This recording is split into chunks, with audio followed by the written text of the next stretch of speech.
मंच सम्मुख में उपस्थित समस्त वरेण्य अतिथि महाशय को समस्ते पूजादीप प्रज्वलन पूर्वक कार्य आम जहाँ सब संबंधी अच्छा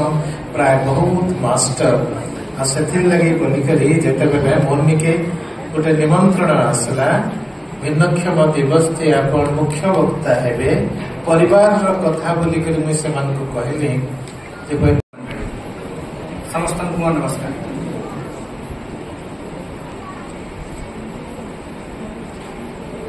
जेते बेले जड़े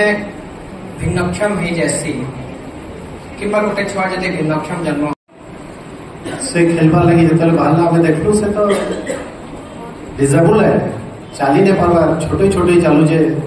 से क्या खेलवा बेले किंतु से मैच रे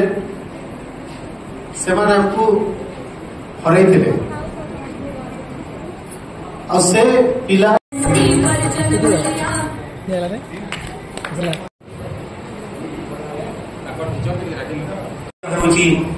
भिन्नक्षम मान समाज मुख्य स्रोत में सामिल करवा बिना कौन पक्षपात से सबू अधिकार देवा शिक्षा क्षेत्र में एवं विभिन्न क्षेत्र में तो से आज दिन समय